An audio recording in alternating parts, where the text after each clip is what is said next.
Public comment regarding a request for map amendment to rezone property addressed as 815, 817, 823 North Jefferson and 924 West McElroy from RT two-family residential district to RTM two-family multifamily residential district. This is CC-20-192.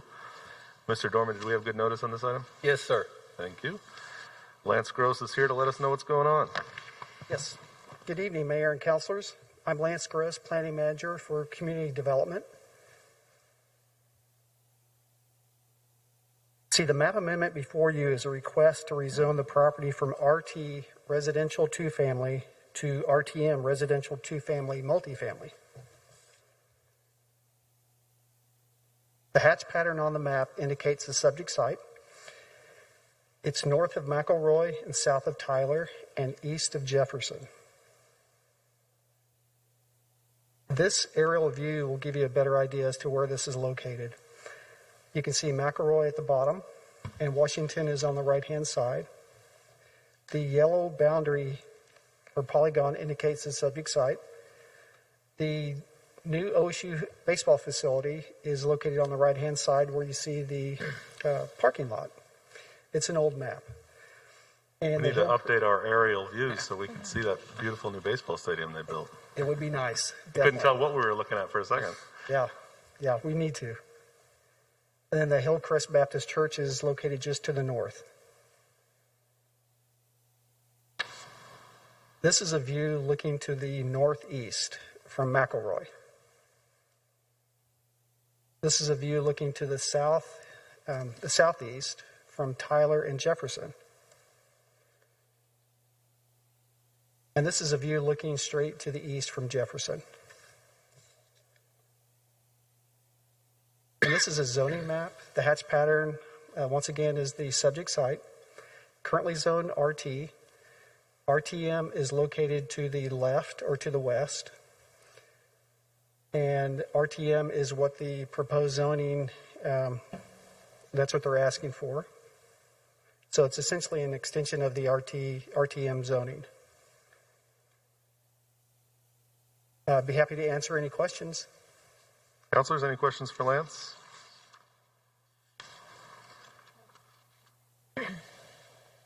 Thank you, Lance. At this time, I will open the public hearing.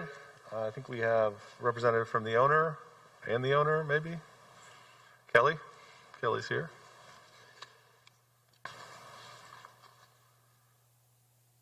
Good evening. Kelly Harris with Keystone Engineering, located at 923 South Lowry, here representing the owner tonight. As Lance said, our client is looking to add some infill development on this property. The properties in this area have a wide range of housing options, from single family to duplexes to small apartments. The owner would just like to create a pocket neighborhood on this property. In order to do that, we need to be able to construct more than one principal structure on the properties. In the current zoning classification of RT, that is not allowed. But I would point out that even though it's not allowed, there are several properties in our development already using the multiple structures as separate living units. So this rezoning request is just updating how the property is currently being used. Our development would add several more small single-family home structures to the property with a common grass area in the middle. Even though there are several properties involved in this development, we would be limited by the density allowed due to the small size of the properties. This type of development appeals to a wide range of demographics, from university students to retired folks that are moving back to Stillwater and want to be within walking distance to the university events. Are there any questions for me? Councilors? Thank you. Thank you, Kelly. Also, have Steve signed up? No, Steve? Thank you. All right, at this time I will close the public hearing, and I will ask Lance to come back up and let us know what the Planning Commission thinks. Yes, the Planning Commission made a recommendation by a vote of 4-0 for approval. Thank you, Lance. Councilors, any further questions, comments? Motions? Motion to approve CC-20-192. Second. We have a motion and a second to approve this rezoning request. Teresa, please call the roll. Mayor Joyce, Yes? Vice Mayor Darlington, Yes. Counselor Zanotti, Yes. Counselor Wedlake, Yes. Counselor Jaloski. Yes. With a vote of 5-0, that request is approved. All right, item 7B is a rezoning request at 908 East 12th, but I have a memorandum that we were going to defer this one. Is that correct? Yes, sir. All right. We will see that again sometime in the future. Takes us to item 8, general orders. 8A is discussion regarding the use of CARES funds for utility and rental assistance, possible reinstatement of the utility cutoff moratorium. Mr. McNichol. Thank you, Mayor. There were multiple council people who asked to take a look at using some of the CARES funding that we receive to provide perhaps utility and rent assistance. And so we started to work last week on gathering information. And there's a few things that we need a whole lot of policy decisions here. And we have a worksheet for you on that buried in this packet that I gave you. And it looks like this. It actually says intended program worksheet, but I want to provide you with some information first about what programs exist in the city, what we already do, and some possible limitations on this. And please know that we will be eligible to submit a grant for similar CARES Act funding for utility and rent assistance on February 1. So we would like to have, and that money would not be available probably till spring. So we would like to have this program wound up before that, because if we have one in place, frankly, we wouldn't be eligible for the other grant. And it is a CDBG grant that is some excess CARES funding that they will be giving for that purpose. So some of the issues involved in this is we believe we would have to get a 501c3. Don't believe. We would like to get a 501c3 as a partner in this to actually administer the funds. And in doing some quick research, we've identified the Red Cross, Our Daily Bread, Salvation Army, and COCA as possible people to administer the funds. Salvation Army currently administers their own funds for utility assistance and administers the city funds of about $600 a month that goes towards utility assistance. Our customers have the ability to give money over and above what they pay for the utilities, and they administer that fund for us. The next thing is that that 501c3 nor the city would really like to get involved in having to issue 1099s for all of this. It is taxable income to whoever it goes to. You can't be nice and not have the federal government get their share. So we would like to hold those payments to $599 or less in a maximum for a 1 month period because of the required 1099s. And to tell you a little bit about assistance already available and that has already happened in Stillwater, we have our program that averages roughly $600 a month. The local church, First Presbyterian, received money from a person to pay for rent and utilities in the amount of $30,000. They helped 59 clients. Money was gone in 7 weeks.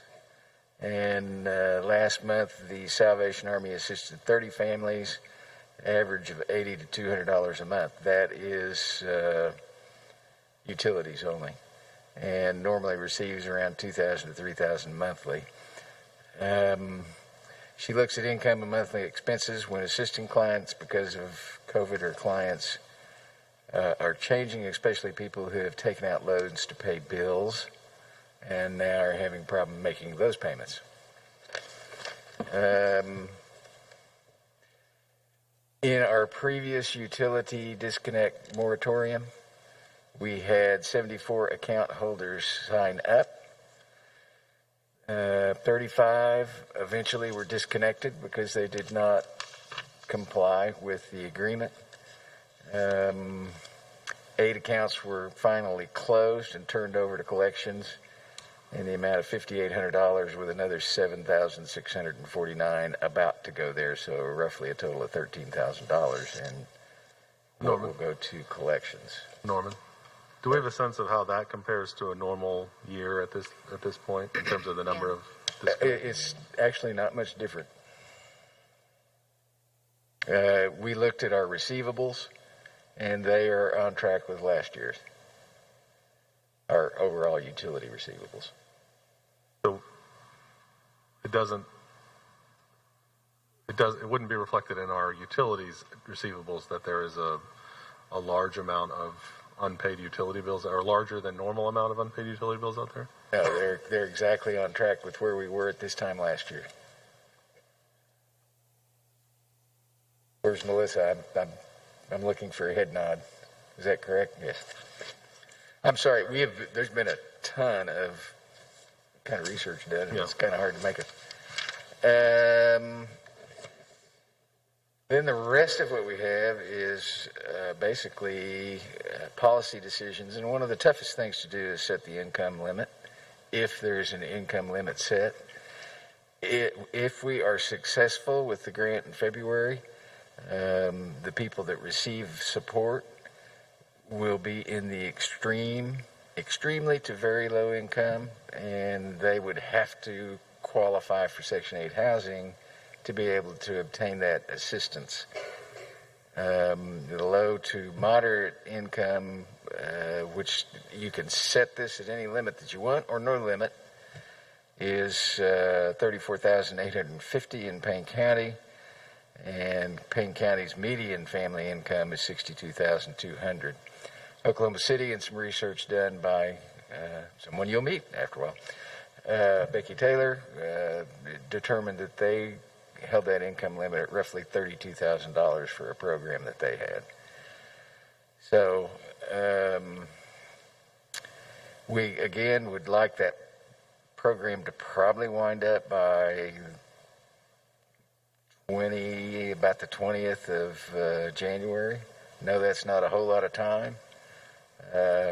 In talking preliminarily with some of the 501c3s, they think it would take them about a week to get wound up if you enter the program. So if you decide to initiate a program.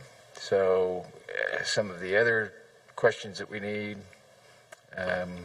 So let me just ask, is a January 20 to 25th ending date okay with you, based on the fact that February 1st we'd have to submit a new? So what we're talking about tonight would just then go through January 25th, and then assuming we get the grant on February 1st, then it would roll over to that grant. Right. But is it the application that goes in on February 1st, not the actual? Yeah, the application. We wouldn't know about the award probably for, I'm guessing, 30 days. Why does the existing program have to be wound up before the... Because if we have an existing program, we can't apply. Oh, okay. Is it a state CDBG? Yes. And it's roughly $3.8 million divided by 16 cities, I think. John. Well, 16 Divided cities, evenly? meaning that 16 we're eligible to be 16 one of those cities are 16, we eligible. just have to be approved for that, or are we competing amongst all the other cities? Are we Well, in an applicant pool that's, I mean, what are our chances, I guess, maybe, of receiving? There would be 16 cities eligible to apply for that. I think it's 16. And we're one of those cities, so. it's generally as long as we meet the criteria, we would be awarded something, right? Depending on how many meet the criteria. Anybody know? I think it just depends, from CDBG, it just depends how they're rolling out that program. So normally, if you're eligible for a program, We're actively working on the grant application right now. I just didn't know if they're sending, I think, some money through the CDBG program differently than they normally have some of their CARES money. So I didn't know if there was different things for us to consider there.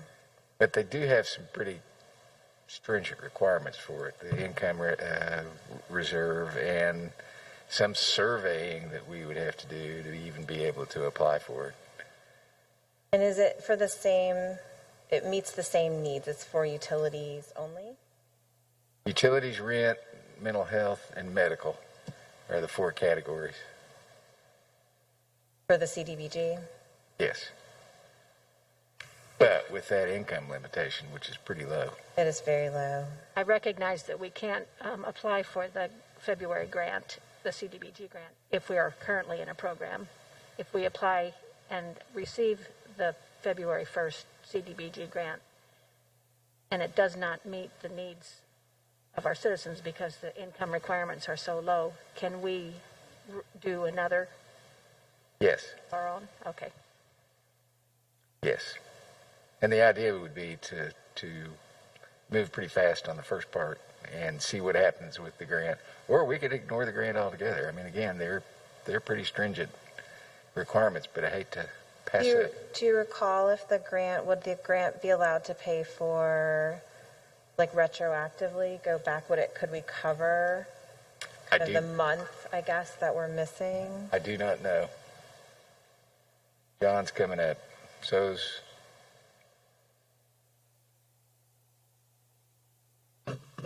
Paula. So the grant application covers on rental assistance, it's up to 6 months of assistance for expenses that must have accumulated on or after January 21st of 2020. Okay. So it's quite a broad time period. Large window. Yes, and it also does, there is a 5th category, if I may add to what Norman said. The 5th category is nutritional assistance, along with the rental, utilities, mental health, and medical. And the application is for each of those categories. We're not just applying within one of those categories? It is for the total of the 5 categories, yes, that we would be able to apply for. Okay, thank you. Mm-hmm. So is us not having a program in place contingent on us not giving money to people, or would a moratorium on service cutoffs not allow us to apply for the CDBG grant as well? No, if we had an active program where we were giving rent and utility assistance on February 1st, I do not think we would be eligible to apply. But I guess my question is we can't give money to, we can't have a program that gives money to people for that, but what about a moratorium on service cutoffs? We could do that. It was about 50% effective.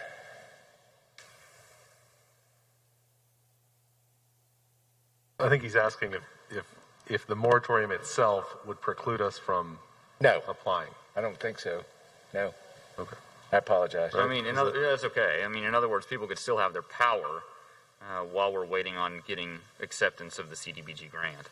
And then retroactively, you could use those funds to pay off any remaining balances of those people. But it might be for a pretty narrow bandwidth of Sure, it's a pretty stringent income requirement, but for those people, they could still have power while we're waiting on the approval of the grant.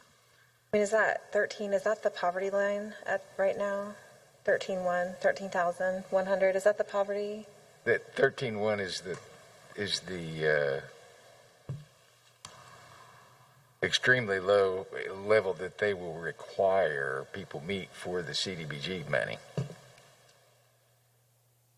That's the HUD's minimum with one person in a household. Of course, they have the household income increases with the number of persons in a household. That is the minimum. That's the lowest an individual can make to be considered extremely low income. And that is how our Payne County Section 8 program is designated, which is the reference in this February grant. Right. So is it the federal poverty line? Is Yes. that 13,100? I was just thinking, I mean, I know Payne County, we're over 30% of our residents are below the federal poverty line, as I recall. I mean, we have in Payne County anyway, I don't know what the actual Stillwater number is, but we have a pretty large number of folks that would meet that. well, hopefully, if you chose to appropriate money now, and people would apply up till sometime late in January, that they could get semi caught up in that interim. I'm not sure if that's where you're going, but I feel that we've been allocated the money. We have the money, the CARES money now, and people are in need. This is a horrible time. I mean, there's no good time to be in need, but this is a really horrible time to be in need. And I think the more, I think, what we've heard from other cities, Becky has discussed this with Oklahoma City, these will go fast.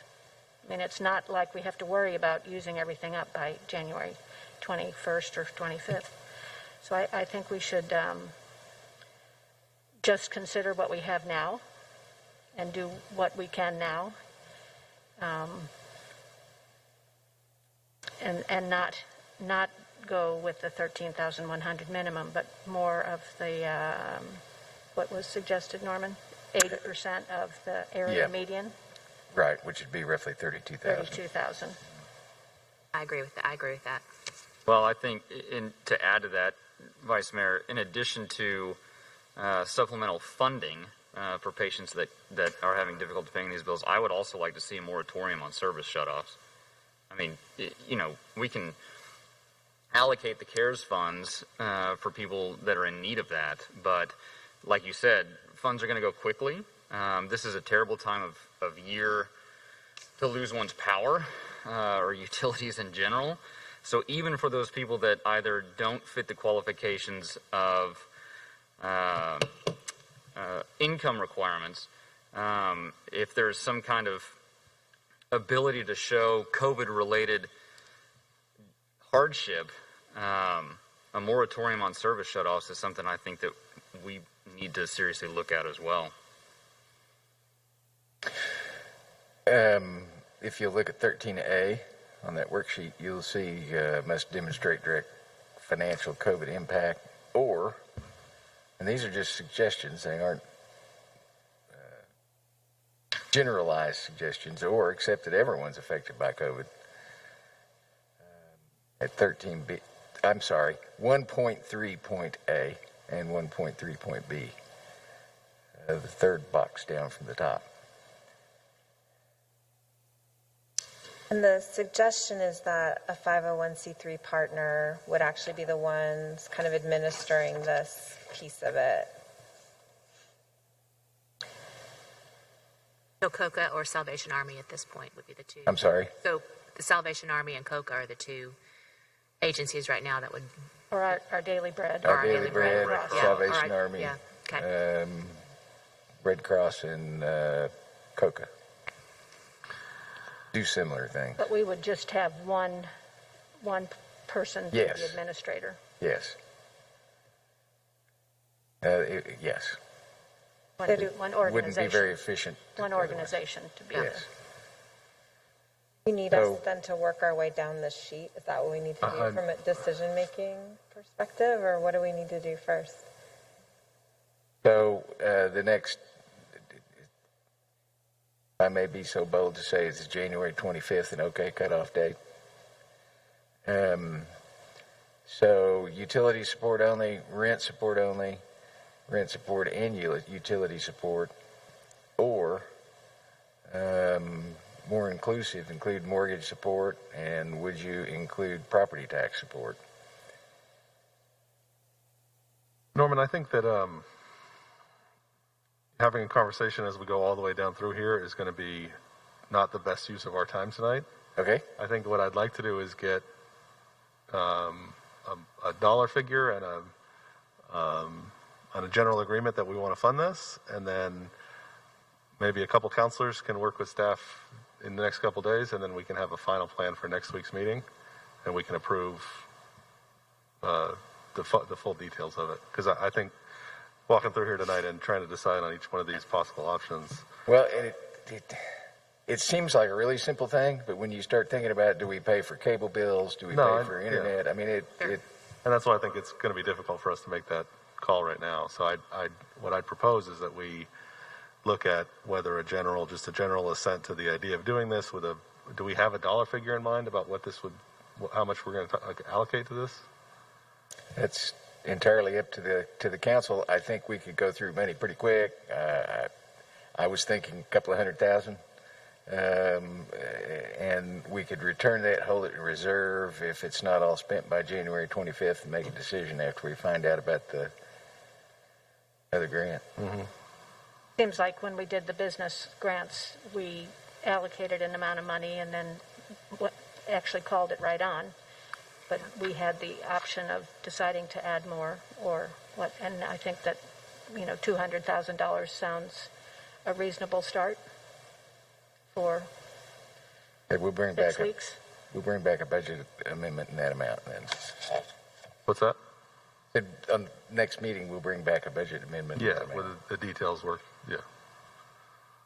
So I don't know that we need a motion tonight or anything on this, but I think this general consensus that a couple $100,000 and to run the program through January 25th, with some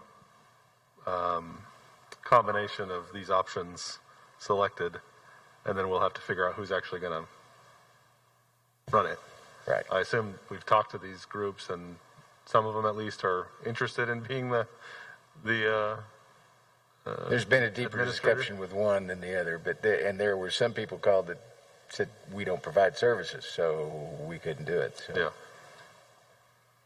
Well, I think this is a great worksheet here to try to figure out, okay, which combination of all these options is best.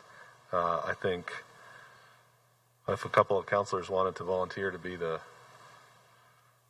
Elaine and Pat, Vice Mayor and Councilor Darlington, or Vice Mayor Darlington and Councilor Zanotti, we'll work with staff here over the next couple of days so we have a final proposal for next week's meeting. Okay. That work?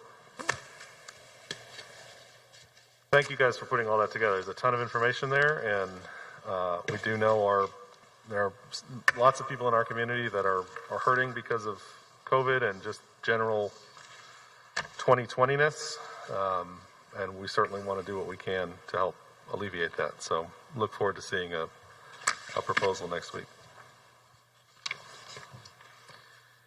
We'll check with you all by email tomorrow, try to set up some meetings. Okay, that takes us to item 9, resolutions. 9A is an overview of utility rate and communication plan, CC-20-194. Mr. McClenny. Mayor, Council, John McClenny, Special Projects. I want to give a bit of an overview of kind of where we are on rates before the resolutions. As the Council knows, we had Avant present a rate study on water, wastewater, and electric on February of 2020. And New Gen Strategies presented one on waste management in July. And then we had a study session October 26th to discuss the rates in general. Based on the study session discussion, we identified some things that the Council requested. We wanted some information, percentages on the total customer bills as opposed to just the dollar amount, historic rate increases, the rate comparisons to other communities, and the information that you requested is provided in links to the report. So I think we tried to cover everything that the Council asked for. You also asked for a community outreach plan. Marketing and Public Relations is developing a plan featuring education for customers, some graphics and web-based tools to help people see what their bills will look like and how to understand them better. And then we're also looking at simplifying the bills to make them more understandable. And then they're going to do outreach through all of the city media options. We also requested that we do a rural water and wholesale water rate study. We have an RFQ that's in development. We hope to release that sometime in December. And then also review the OSU sewer discharge rates. And Water Utilities Engineering has a plan to, once they get the College Gardens project started, they're going to determine whether or not the data from that project can be extrapolated to all of OSU. We won't know for sure whether or not that's possible until probably the summer of 2021, but they are working towards that. I wanted to talk a little bit about the financial impact. In addition to the rates supporting basic operations and maintenance, Waste Management needs this rate change in order to move forward with the recycling staging facility. Water and wastewater, the rates support their capital improvement programs. And then the electric rate is meant to cover the cost of service by increasing the fixed customer charge, but it's going to decrease the energy charge. So it'll basically be neutral in terms of the overall increase, the overall rates. We've developed a rate resolution for Waste Management for adoption, and we've developed the other resolutions for water, wastewater, and electric for additional consideration and or adoption if you would like to proceed with those. We have all the experts in the room, and the resolutions are on your agenda. So I will open it up for questions that other people will probably answer. Thank you, John. Councilors?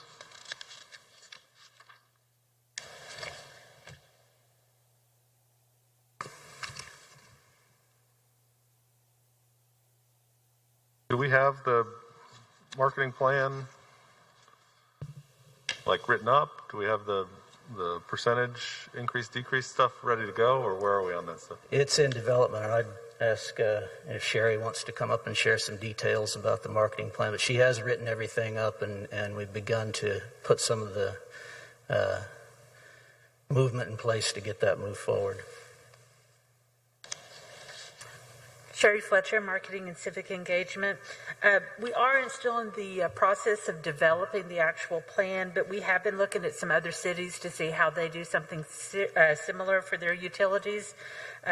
We're looking at having like an annual bill insert where we would go through and do some explaining so that would go into the bill every year. We are looking at having some improved graphics on how to look at the bills, on how to for people to look at them and understand what's on them. We also are looking at including kind of a bill estimator, so you could go through, put in your particulars, and you could do that online. We would also look at, using video explainers for the bills, and then just kind of having a year-round explanation of what's going on there. We're still in the development of that, so we don't have a lot of particulars, but just trying to look at kind of a year-round outreach so that, whatever time you come into, like if you become a customer at a different time of the year, that information would still be available for you. That get you closer to what you're asking? Yeah, it is. Whenever we get a little bit further, we'll provide a written plan. Well, the effective dates in these resolutions are January 1, 2021. So we're 3 weeks from when these new rates would take effect. And so I'm just wondering when that plan and when that information would start going out. I don't have the exact date on that. Okay. I do think too, or at least my thought or intention or hope was that the marketing plan would kind of address, we've done so much work. We've worked with consultants, and you guys' staff has worked so hard on, analyzing cost of service and just the whole gamut of, what it costs to provide these services to the community. And I know we've done presentations here, but I think getting to that digestible information so that people understand, there might be a rate increase here or shift in the way that not only just, this is what your water bill looks like and what goes into your water bill, but understanding right now at this point in time, that there's been this cost of service analysis. We've really done the work to understand all these things, and here is, a kind of a layman's description or way to explain that to the community as we roll some of those things out. Otherwise, I think it's just, man, my bill went up, right? I'm not just doing this for fun? Right. I think getting the bill, improving the way that the information's on the bill is the first step. So once we get that settled, then we'll kind of go out to the broader outreach materials, but really focusing on the bill first. That get us what I mean, we're going to pass a resolution that increases rates. Is that where we want to be? If we had more time, I'd certainly do the historical big picture first before I worked on the bill, because that is going to be the shock piece. And so, a lot going on. But I'm very proud of the work that's been done the last 18 months and like really digging deep and understanding, you know, this is what it costs to provide these services. These are the services that we provide. These are, you know, the going rates in other communities. This is the standard that we'd like to be at. This is what we need to be at that standard. I think there's a lot to be proud of in that work. It just unfortunately in some cases might end up with some small increases in our utility rates, but I think that's a lot easier to accept when you understand kind of the work that's been done. And yeah, I think for anyone who's been sitting in and paying attention to these meetings for the last year, all of that makes sense. But given the crowd here tonight, I think we all know that it's a small group of people who have that in-depth understanding of why, you know, these rates would change, and that distillation of those meetings down to a highlight page is really, I think, what I think is most important, so people can see the steps that have been taken and see the reasoning for why certain changes would be made. And I'd really like to have that before. Yes, sir. I was just going to suggest that you could table this and we could bring it back either next week or the first meeting in January, along with a preview of that plan prior to that. I know the waste collection rate issue that is the one that needs to get in place the quickest, right? Because we've got a facility that we need to get funded. And there has been quite a bit of. I was going to say, I also feel like we had a task. Probably talked that we had one, a task force that assembled around that with with 30 community members. I feel like that's had a little more time to kind of percolate in the community with a wider conversation within the community. I feel a little more comfortable personally with that one, just because of the task force that was created around that topic. Yeah, so I agree. I think moving forward on that one at this point makes more sense with the idea that Sherry, your team would put together those sort of primers first on the recycling side, and then maybe push the other ones off till the beginning of the year in January or first one in February, so that we have all that stuff ready to go before those rate increases would start, so that we're kind of, because I think those are going to be a little bit more difficult to explain, or not to explain, but difficult to show the work in an understandable way. Well, I think just sitting up here, I mean, those have been harder. I mean, I've had to really focus on those conversations. Yeah. It's not layman's work that they're explaining to us in terms of what, you know, computes out to make my electric bill. So I think they are much more challenging. It's much more nuanced the way that the consultants have suggested we change the billing and things. I think it's so very important, and I think rolling that out in a way that hopefully people can digest and understand is so very important to this. Yeah, and I think the folks that I've had conversations with about some of these things who have asked about them, and we've kind of talked about, okay, here's what we were presented, here's what the studies were, people say, oh, okay, that makes sense. But that's a lot of information and a lot of conversations to have individually. Other comments on these? Councilors?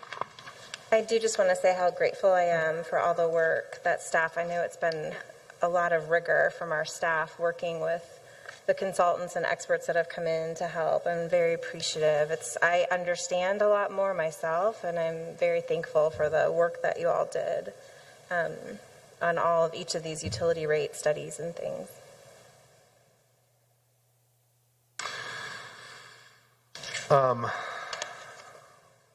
Mr. Dorman, do we need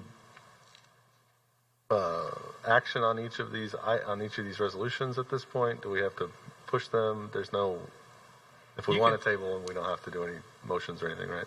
These aren't set for a specific hearing date, so you can set these for any time you want to. If you want to defer action tonight, you just simply don't do anything and give staff instruction as to when to bring them back. Okay.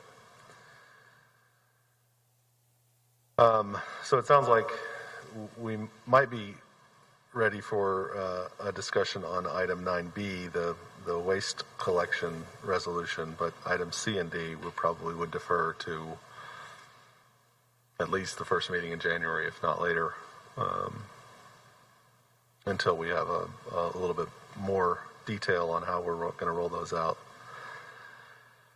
Does that make sense? Does anybody want to? Well, let's move to item B then. Resolution number CC-2020-24, resolution adopting the revised rate structure for solid waste collection services, including street sweeping service, roll-off container service, residential waste collection, multifamily residential waste collection, and commercial waste collection, providing for subsequent rate increases and providing an effective date. CC-20-194.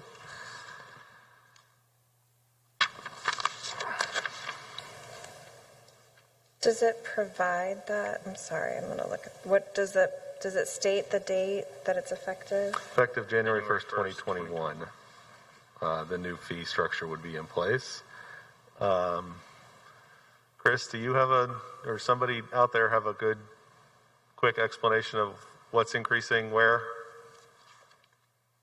Just so we can chat about it, because, again, we've all talked about this many, many times, but this doesn't have the old rates in it, so I can't refer to exactly what that number would look like. Right. Chris Knight, Waste Management Director.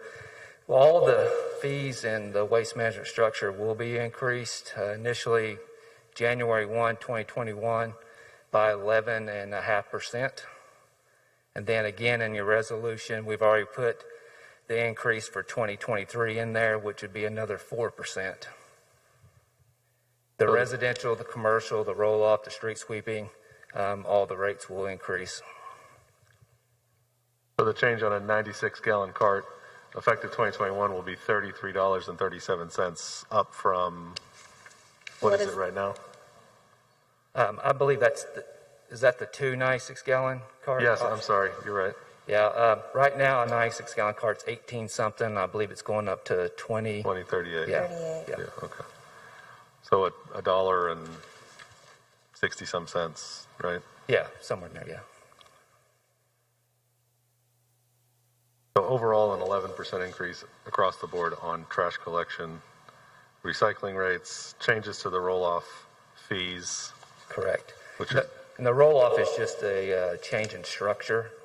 It more meets the solid waste industry. What we were doing, no one else actually they didn't build roll-offs like that. So we're simplifying it actually on the roll-offs. And the commercial waste rates are going up by that same percentage? Yes, sir.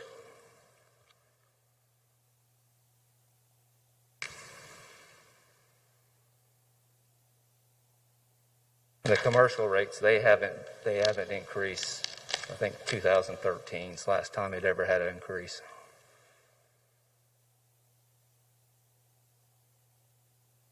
Councilors? Motion to adopt resolution CC-2020-24. Second. We have a motion and a second to adopt this resolution. Teresa, could you please call the roll? Mayor Joyce, Yes. Vice Mayor Darlington, Yes. Councilor Zanotti, Yes. Councilor Wedlake, Yes. Councilor Jaloski. Yes. The vote of 5-0, resolution 2020-24 is adopted. And we will skip over items C and D on item 9. Before we, I guess, move on, I would just say that I really hate these issues. I don't like raising rates or increasing taxes on people or those kinds of things. I think it's a difficult issue for all of us. it's not something, again, that we've taken lightly. This has been a matter of public discussion for a year at least, if not more, related to our recycling program and how to continue to fund that, how to continue to fund the really, I think, well done trash collection service. I know our folks in that part of the city staff have been working incredibly hard over the last few weeks and few months, given the extra work they've had to do with the ice storm and keeping up with all that. So it's an unfortunate reality of our city that it costs money to do things, and we have to fund those. We have to fund those services somehow, and inflation is real, and costs go up, and so we all have to adjust to some of those expenses as we go forward. So it's certainly not, again, something we would ever take lightly or not look into as we have as much as we've looked into the waste management issue. So certainly always happy to talk to people about it when they have questions, and I'm sure we'll have plenty. All right, on to item 10, ordinances on first read. We have ordinance 3466, an ordinance amending the Stillwater City Code by amending Chapter 14, Civil Emergencies, Article 2, Emergency Management, Division 3, State of Emergency, to amend by deleting in its entirety Section 14-66, offenses generally, and Section 14-67, same, destroying or damaging property, injuring another person, and declaring an emergency. Mr. Dorman, this is related to the other cleanup ordinance we did? Yes, sir. There were some questions raised about these provisions when we were having the discussion about the provision that dealt for penalties. And so we went back and had a look at this and have basically determined that most of these offenses are now felonies at the state level, and there are things that are actually beyond the jurisdiction of the municipal court to enforce. So given that most of these things we can't enforce anyways, and there are more than enough statutes on the books to cover them should this situation ever arise, our recommendation is to go ahead and strike this from the ordinance. Okay, so just to clarify, this is within the emergency, the declared emergency. If someone were to do one of these things, riot with an intent to commit or facilitate the commission of a felony, that's already against the law. Yes, right? sir. So we don't necessarily need all that stuff within our emergency declaration statute. We don't need it as an ordinance that would place it in the jurisdiction of the municipal court. Yeah. It still exists at the state law level, and trust me, there are more than adequate remedies to deal with anyone who chooses to riot. We have an answer for them. And this comes up because we've actually had to issue emergency declarations this year, and looking at what penalties might be imposed brings us to this section, and we look at it and say, well, this stuff isn't relevant anymore, basically, or it's not right. municipally enforceable anymore.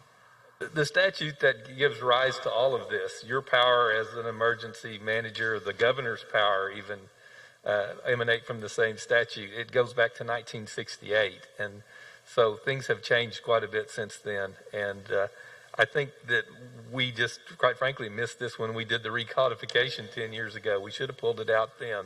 Okay. So we're not making it legal to do any of these things in the city of Stillwater? No, sir. I promise you. If somebody does one of these things in the city of Stillwater, I will make sure that they are handed to the appropriate jurisdiction.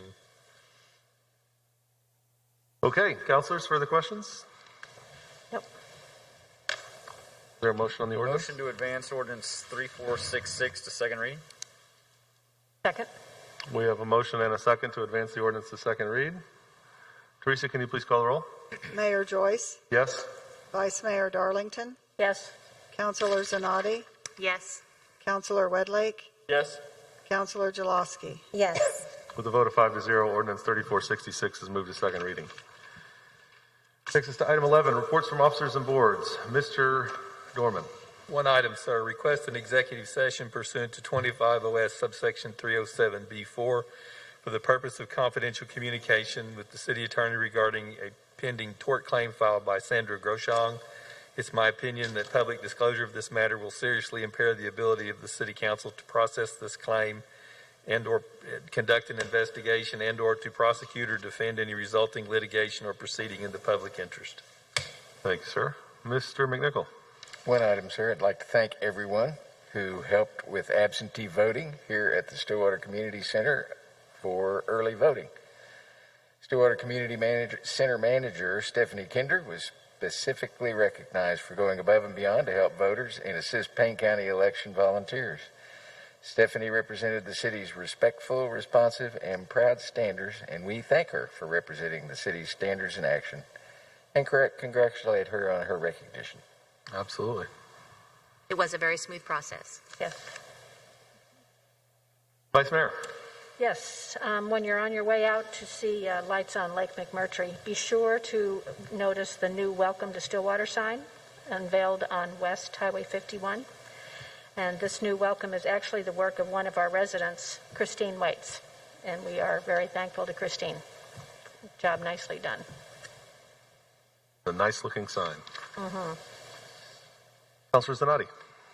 Yes, 2020 certainly has been a difficult year for many Stillwater residents, and we talked about this earlier, but there are two ways you can actually help. There's a utility assistance program, and it's a voluntary donation program for utility customers who wish to contribute funds to assist neighbors who may need help with their utility bills because of financial hardships. To donate, check the appropriate box on the return portion of your City of Stillwater utility bill and remit your payment. Or, if you are on a bank draft program, call Utility and Billing Services at 405-742-8245 to make arrangements. So it certainly is great news for us if we want to be able to help on a community level for those that are needing utility assistance. So either check a box and return portion of your City of Stillwater utility bill with your payment, or if you're on a bank draft program, call Utility and Billing Services to make arrangements. Thank you very much. Councilor Wedlake. Sure. Council seat number 4 is up for election for a 4-year term. Residents interested in running for Stillwater City Council have until December 9th to file for the election at the Payne County Election Board between 8 a.m. and 5 p.m. The spring municipal general election is February 9th, 2021, and a runoff election is scheduled for April 6th, 2021, if needed. So you have until Wednesday. That opened today, and it'll run through Wednesday at 5 p.m. I'm sure there will be a number of people who sign up, which is great. Yep. I'm sure there's also a number of people who look at this and go, why would you do that? But we are very, very thankful for folks who are willing to get engaged. Councilor Jaloski. Yes, just a quick reminder that City Council meetings have been moved from their usual location at City Hall in order to accommodate for social distancing. All regular City Council, SUA, and SEDA meetings will be held in the Winfrey Theater in the Community Center at 315 West 8th Avenue until further notice. That's why we're up on stage here now. Face coverings are required in the Community Center and will be provided to residents upon entry. Thank you. I would like to give a warm welcome to the City of Stillwater's new innovation team. Two of them are, well, the two of them are up in the audience tonight. Becky Taylor, our new Chief Civic Innovation Officer. It's kind of a mouthful. I'm sure you've been practicing that at home. Chief Civic Innovation Officer, Becky Taylor, who is well experienced in nonprofit world here in Stillwater, and we're really excited to have Becky on the team. And Brady Moore, who is our Chief Performance Innovation Officer. Also very excited to have Brady, who's an experienced business owner here in town and ton of experience with high-performing entities. So we're excited to have both Becky and Brady, excited to fill these positions with hometown talent. If you would like to work for the City of Stillwater, please go to stillwater.org/employment to see current job openings and apply. Welcome, Becky and Brady. All right.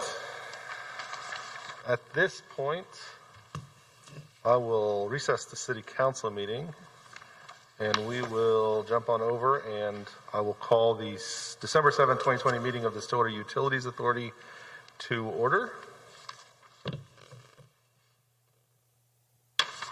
And get all my papers ready to go. Consent docket for SUA, approval of special meeting minutes. Is there a motion? Motion to approve the consent docket. Second. We have a motion and a second. Teresa, please call the roll. Chair Joyce. Yes. Vice Chair Darlington. Yes. Trustee Zanotti. Yes. Trustee Wedlake. Yes. Trustee Jaloski. Yes. With a vote of 5-0, the consent docket is approved. Item 5, Item 5A is approved task order for professional services agreement with Ghost & Associates and associated budget amendment for the 7th Avenue Main to Lewis water line relocation. Mr. Millis. Good evening, Bill Millis, Water Utilities Engineering. And as the mayor mentioned, the project we're looking at this evening is in the vicinity of 7th and Main. It's initiated to support a city engineering paving replacement project. And as we have a long-standing practice of coordinating and evaluating the impacts of the water infrastructure on a paving project and vice versa.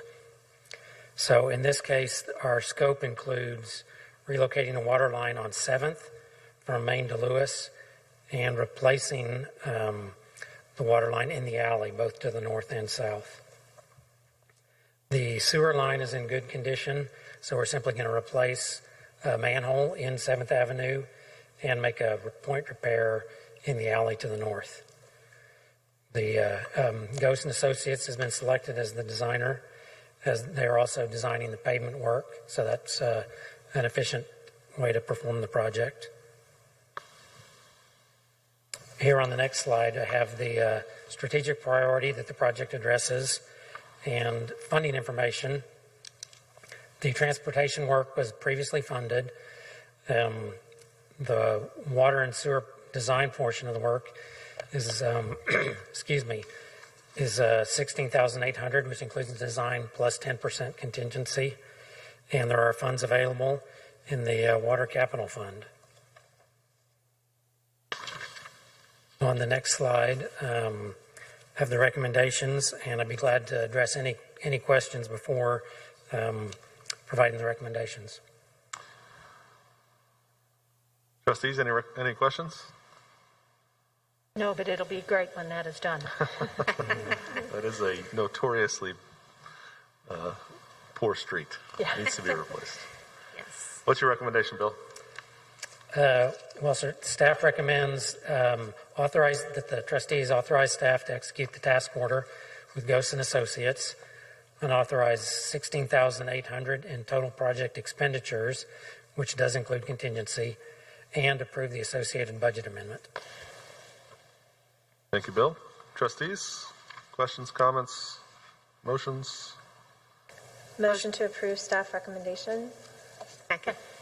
We have a motion and a second to approve the staff recommendation. I assume, Bill, this project will be done sometime next month? It'll be, should be able to start it maybe even this month, but the design should be complete by the spring of 2021 so that it's ready to bid with the paving project. Because in this case, we're going to bid them both together and have one contractor, probably with a subcontractor, perform all the work. Excellent. Great. Thank you. So we do have a motion and a second to approve this item. Teresa, could you please call the roll? Chair Joyce, Yes. Vice Chair Darlington, Yes. Trustee Zanotti, Yes. Trustee Wedlake, Yes. Trustee Jaloski. Yes. With a vote of 5-0, that task order is approved. Item 5B, approved bid recommendation for West Park Lift Station Pump and Valve Replacement Project and associated budget amendments. Mr. Millis. Thank you, sir. As you can see on the screen, this project is in the West Park neighborhood on the west side of town, north of 6th Avenue, north of Ortho, Oklahoma. And the scope is to replace and rehabilitate elements of the lift station that you mentioned. Simply replacing the pumps and motors wasn't possible, so we had to step back and include replacing some electrical equipment and wiring and things like that. And we solicited, advertised for bids and got 2 bids. As you can see from the photo on this slide, it's very cramped and hard to work on the existing pump station. That actually is 30 feet below ground inside a metal can. And over the past several years, it has been challenging to find contractors who are qualified and willing to do work on pump stations like this, which helps explain why we were only able to get 2 bids on the project, and only one of those bids was responsive and qualified. The The city attorney's office concurred with our assessment about the 2 bids. Staff and our consultant determined that the remaining contractor is qualified and that their bid price, while not the lowest, is reasonable for the work required. Here on the next slide, again, is the priority addressed by the project and the funding information. We are requesting $140,000 in additional expenditures at this time, and those funds are available in the wastewater fund. And here we have the recommended action or motion. So I'd be glad to cover those or to address questions first. Trustees, what do you guys want to know about a pump station? That was a really neat picture that you showed us. You don't very often get to see, I think it's so fascinating to see those things. I mean, we're voting to fund them, but don't often understand exactly what it is that we're voting to fund. So I appreciate the pictures and things like that. I think, Bill, it would be helpful if you explained in layman's terms what this thing does.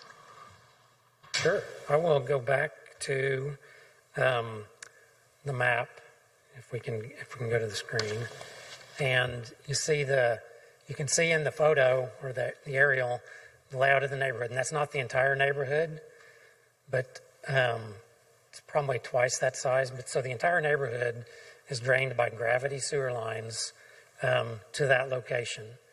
The location circled at the top right, and so the lift station we're talking about is located there. As I said, it's 30 plus feet deep.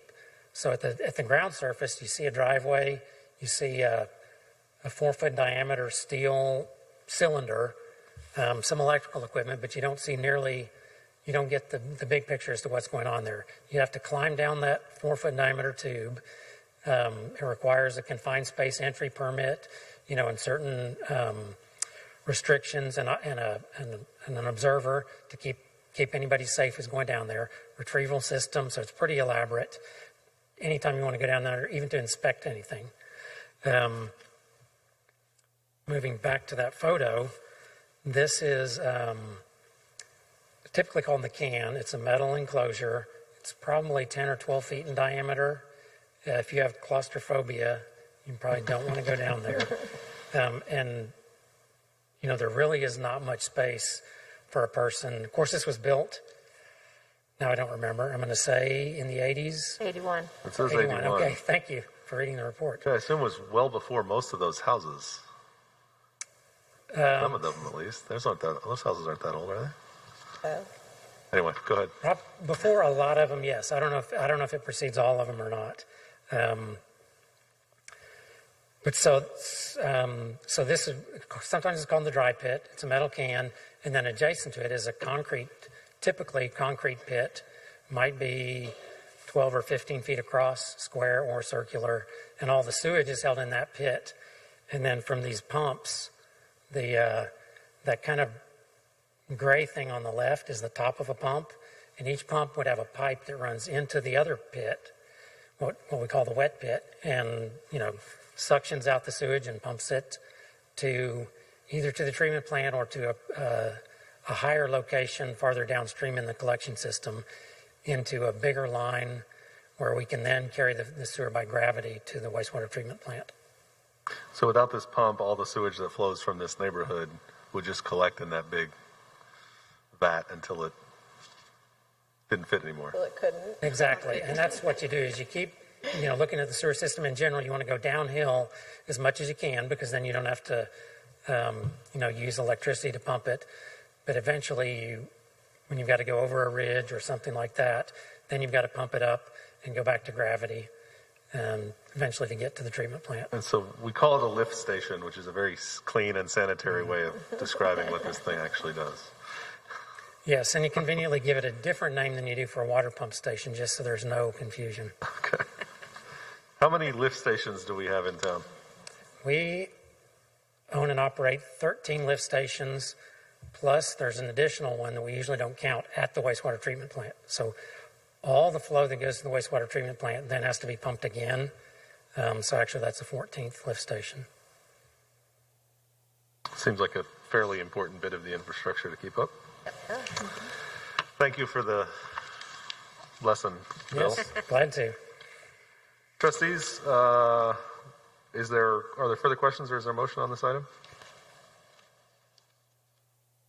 Motion to approve bid recommendation for the West Park Lift Station Pump and Valve Replacement Project and associated budget amendment. Second. We have a motion and a second to approve the staff recommendation on this item. Teresa, please call the roll. Chair Joyce, Yes? Vice Chair Darlington, Yes. Trustee Zanotti, Yes. Trustee Wedlake, Yes? Trustee Jaloski.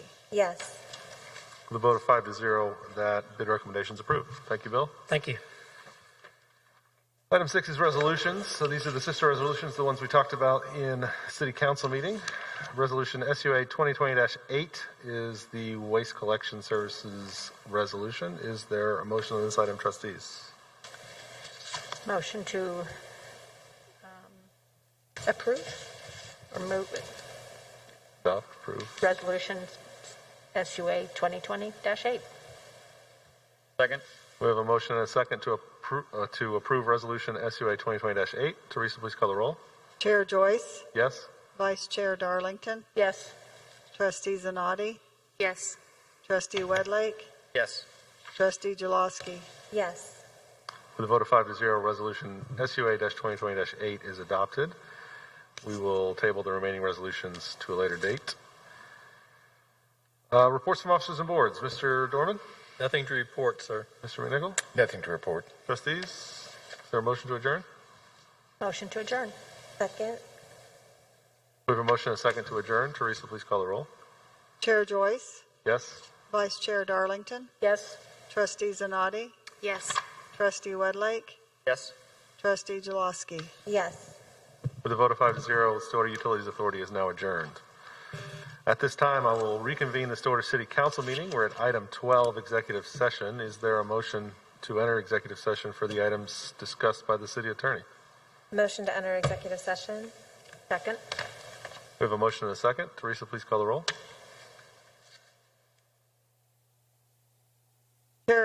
Mayor Joyce, Yes? Vice Mayor Darlington, Yes. Councilor Zanotti, Yes. Councilor Wedlake, Yes. Councilor Jaloski. Yes. With a vote of 5-0, the Stillwater City Council will now enter executive session. Thank you all. Sorry, Teresa, I got going a little quick at the end there.